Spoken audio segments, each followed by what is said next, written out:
Hello out there, casual fanatics. Jeremy here for Fun 5e builds, and this time we have the third of the Tokusatsu hero builds, chosen randomly by me by taking a d6 roll and basically having it, because I still got no votes. Oh well, I'll work around it. Anyway, the next build, as mentioned in the prior vlog, is going to be, excuse me, sorry, pulled pork for lunch. It was really good. Is going to be the sniper. So let's take a look. Again, just a disclaimer, I did actually roll these. In fact, I used this particular program that I've got right here. And yeah, I just, you know, rolled 3d6 and boom, 12. You know, that's how it rolls. So, no pun intended. So I did actually roll those. First thing to look at is the name, Becky Bayley. Now this is another shout out of mine. This time to my my two favorite NXT wrestlers, of course Becky Lynch and Bayley. Kind of melded their names together into my ranged fighter character, even though both of them are most known for close combat. Anyway, lawful good alignment, of course, because, well, Power Rangers. Looking at the stats, of course, I wanted to make sure I had at least, you know, 13 dexterity, 13 intelligence, 13 wisdom, and I ended up rolling 18, 16, and 14, so, oh well, like I'm gonna complain. Strength, Constitution, and Charisma, also still pretty darn good. So, let's look at what we got here. Race, not going to spend too much time on that, because, of course, human. And, oh, by the way, you probably are wondering why I'm wearing the beret. It's kind of go with the whole, you know, sniper, you know, special forces kind of thing. I had also been wearing sunglasses when I tried to record this earlier, but, well, it's from a prescription that I had some years ago. So it was kind of hurting my eyes. So I really need to get new prescription sunglasses at some point, or LASIK. Anyway, the build breakdown. Of course, we got the usual 6 of wizard, 6 of monk, and the other one is 8 of ranger, which is our 10 hit point build. And I didn't go with the Unearthed Arcana special builds for the ranger. I just wanted to go with the regular one, because I wanted to go with the archery fighting style focus and the hunter archetype.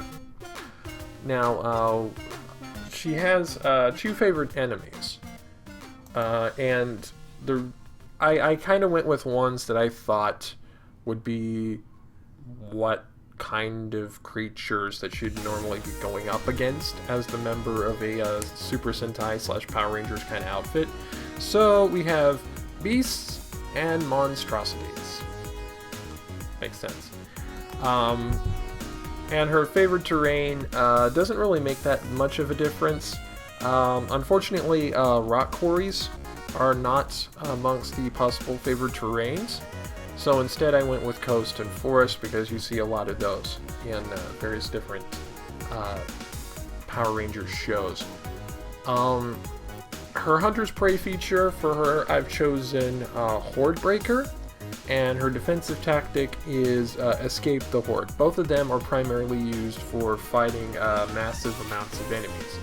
So to take an example from Mighty Morphin Power Rangers, let's say you've got Goldar coming down and he's got a squad of putties with him. That abilities like this are kind of what are needed. Of course, Monk Tradition still Open Hand, and Wizard Tradition still Technomancer. Background, still Folk Hero. I don't see any reason to differentiate for the sake of the flavor text. I did actually decide to go with the Artisan's tools from this here, though, as well as the land vehicles. So this does kind of make a difference, because I kind of wanted to stylize Becky Bayley as not only being like the long-ranged fighter, kind of the more militaristic, well-trained sharpshooter, but I also kind of wanted her to be the one who keeps up their gear, the one who keeps their clothing in proper shape. So I'll show you more of what I mean by that later.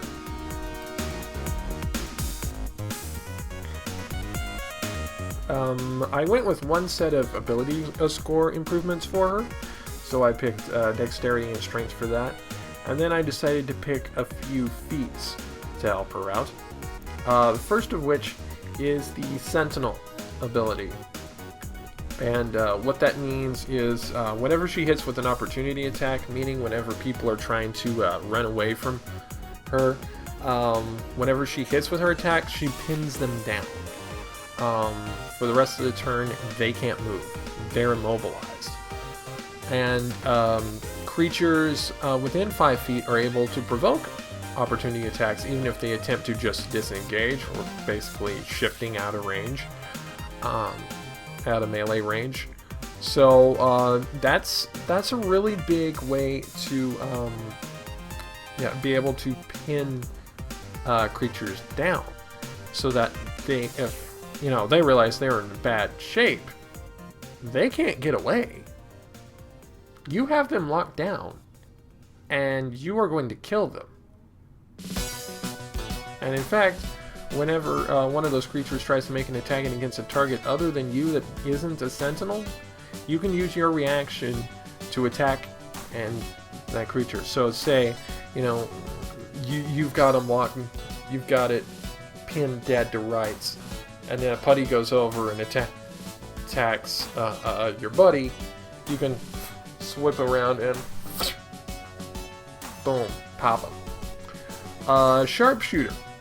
Long range doesn't impose disadvantage on your ranged weapon attack rolls. That means instead of getting penalized for shooting at long range, Becky's range is effectively doubled for her bow and her sidearm attacks, and even for her dagger, if she decides to throw that. Ranged weapon attacks ignore half cover and 3/4 cover, so that helps her definitely again pin down enemies and make sure that they're hit. And when you make an attack with a ranged weapon you are proficient in, spoiler warnings, all of the ones that she has, you may take a -5 penalty on the attack to deal +10 damage. There are reasons why she may actually want to do this. We'll get into that later.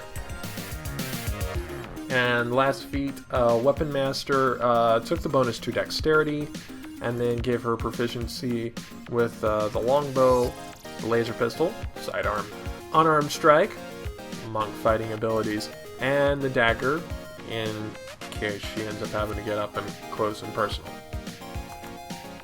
Skill proficiencies, aside from acrobatics and athletics, a must, I did give her perception, so that she can be able to, better see this, see the battlefield and be able to perceive where enemies are coming from.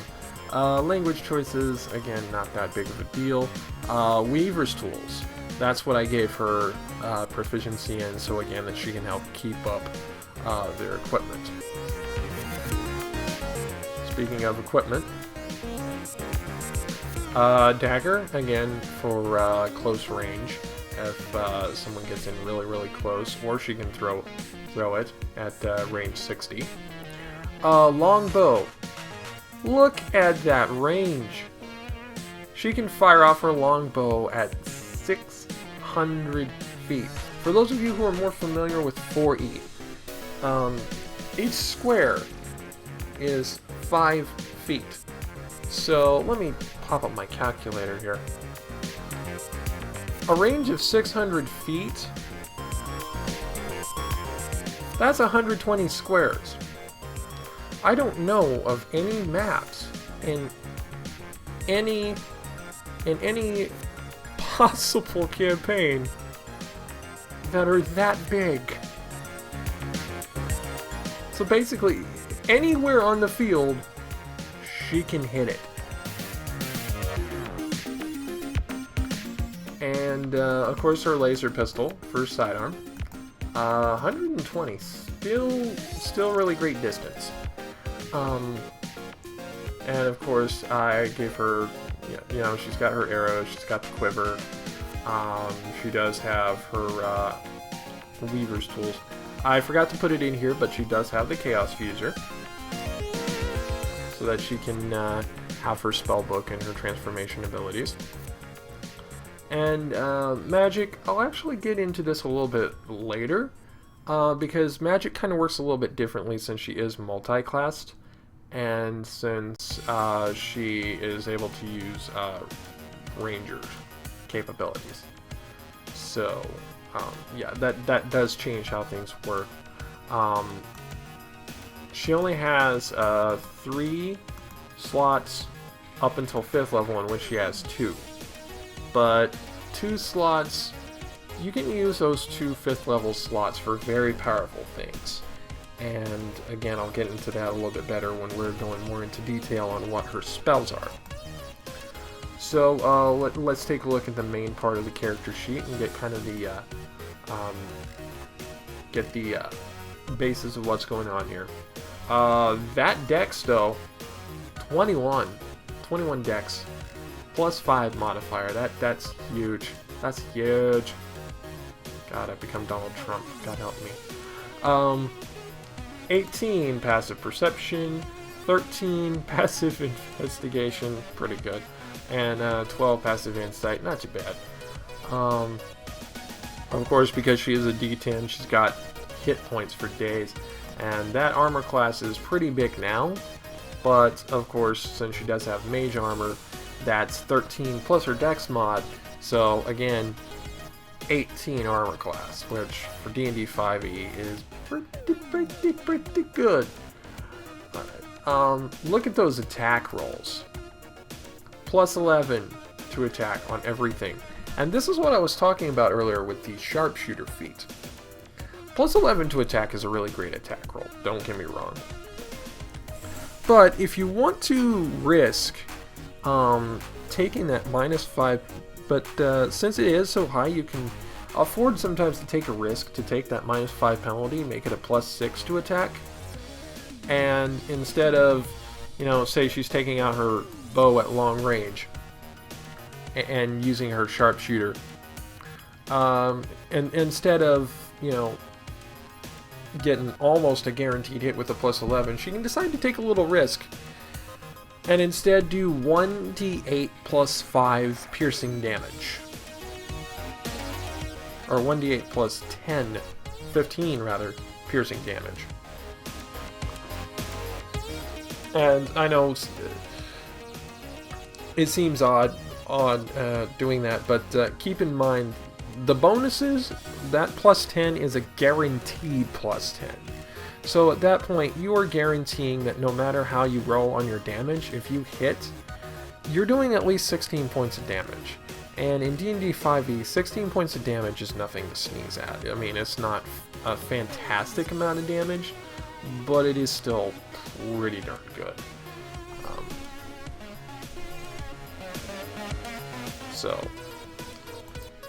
Alright, let's take a look at her feats. Show you kind of the things that she's got that are unique to her rangerness. Of course, fighting style archery gives +2 to the attack rolls with the ranged weapons, which is part of why she can afford to use these sharpshooter feat there. Here's what I was talking about on Horde Breaker and Escape the Horde.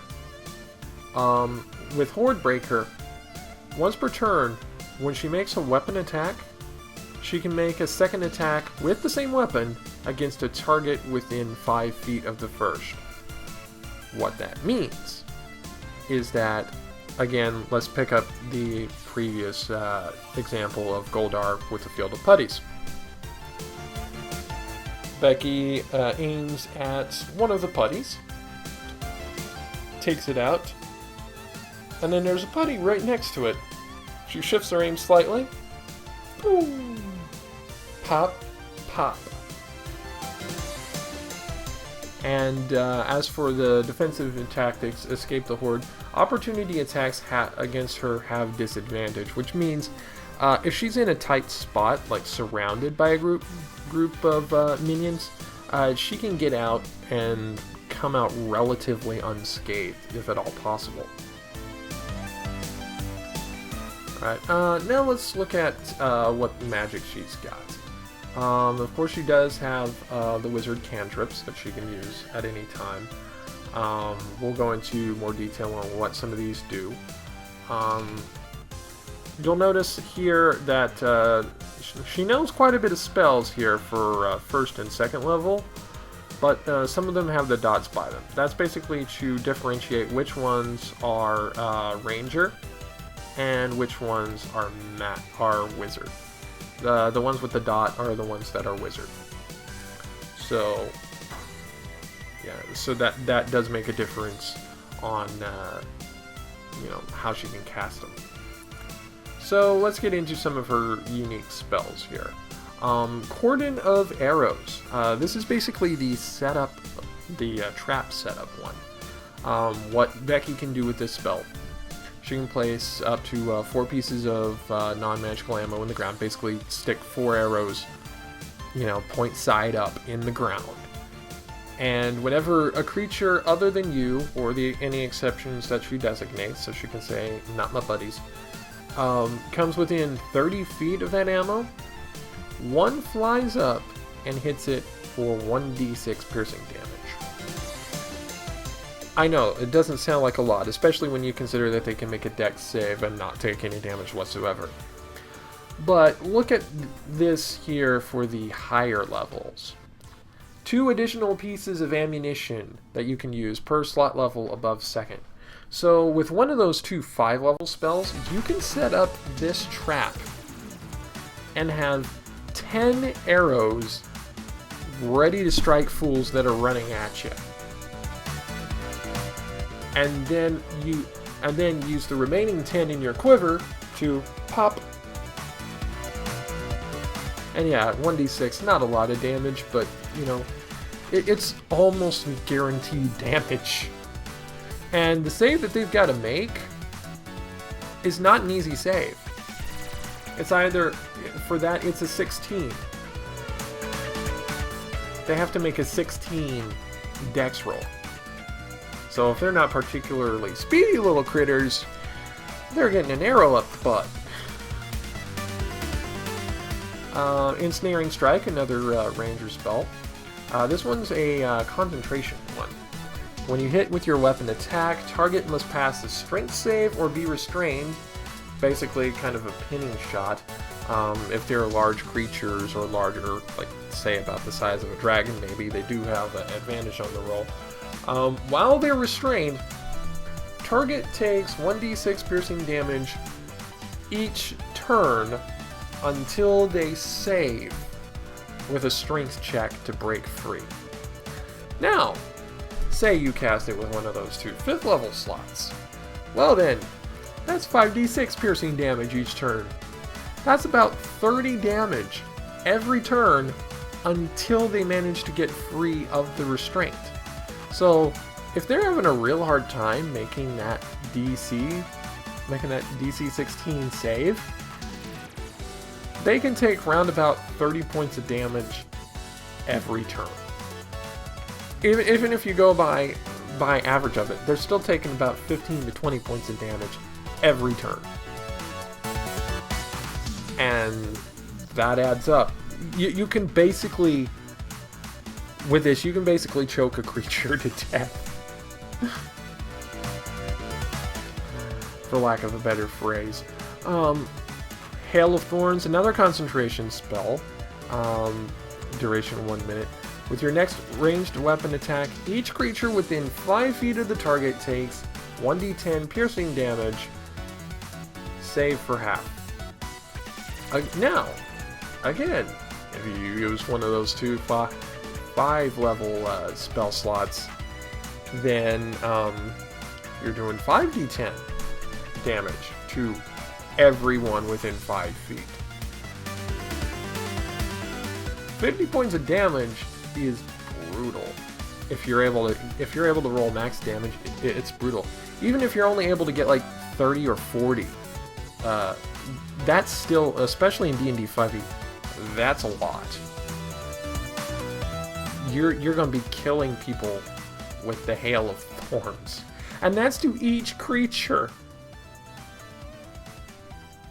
That's to each individual creature. That's not, you take it and you go through and see, the total amount of hit points, like sleep here. I'm going to jump down to sleep. Yeah, it's not like this where, you roll 5d8 or at higher levels up to, for this creature as much as 13d8. It's not, sorry about that. It's not, you roll 73 and then you go down and see what all creatures there have, what all their hit points are from lowest on up, and be able to knock them out. Although this is really, really useful. This is a really, really useful spell. It can set you up for advantage or for coup de grace really easily. Now, with Hail of Thorns, that's 5d10 damage to each creature. So each one of those is taking, on average, about 25 hit points. That's pain. Alright. Here's another big one, Hunter's Mark. And it is a concentration. Base duration is 1 hour. Your weapon attacks against a marked quarry deal 1d6 damage. You have advantage against perception and survival checks made to find it. And if it drops below 0 HP before the spell ends, if it's knocked out or killed, you use your bonus action to mark a new creature. Now that's pretty good for a battle as it is. But if you use a 3rd or 4th level slot to cast it, 8 hours. So basically a full set of encounters, like a full dungeon delve there. But if you're in a really elongated battle, you're going to want to use one of those 5th level slots to cast Hunter's Mark, because then you have that basically until your next long rest. You have that all day, all night. And what it basically is, with your attacks, you go plunk, oh, plunk, extra damage, oh, it's dead, okay, plunk, oh, extra damage, oh, it's dead, plunk, oh, extra damage, oh, it's dead. And you just keep going down the line, strike it, roll a d6 extra, it's dead, okay, shift over to this one, focus on that one. So, yeah, for her cold sniper, that's really interesting. Prestidigitation, so that, she can pull her weapons out of somewhere. And some of the wizard ones. Let's take it some of the wizard ones. Ray of Frost. Make your ranged spell attack, which +9, nothing to sneeze at. Target takes 46 cold damage, or 48 cold damage rather, and it is slowed until the start of your next turn. Its speed is reduced by 10. That's a pretty good kind of lockdown spell there. So good for the sniper to have, because then she can slow them down so they can't move as far away, and then see invisibility. Think of this kind of as a combination of Battle Scanner and Squad Sight from XCOM.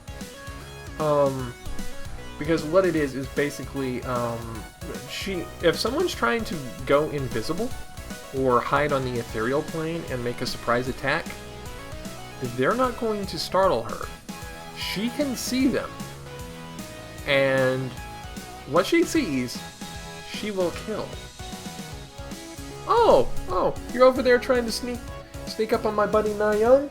Boom! Have an arrow. And then they're no longer invisible, and Na Young's like, oh, something was trying to kill me. I'll kill it. Bonk. Right. Mage armor, of course, I've talked about that many times. And shield, I don't think I've mentioned this before, but this is a reaction spell, which means it doesn't last for a very long time. It just lasts for the one attack. But it is still immensely powerful because it still can turn an 18 AC into a 23 AC for a very short period of time. The other big one that I gave her, there weren't many cold attack rolls at the lower levels, so I gave her Witch Bolt, which is along the same lines as the Hunter's Mark. Kind of. Not quite as useful as the Hunter's Mark, but kind of along the same lines. Because you make your ranged spell attack, so +9, and on its hit, you do 1d12 initial lightning damage, and then every turn thereafter, you can use your action to automatically deal an additional 1d12 lightning damage until you either end the spell or they're dead. Or 1 minute has passed, which how long 1 minute can be in a battle really kind of varies. But of course, if you cast it at higher levels, that initial lightning damage becomes much bigger. So if you use one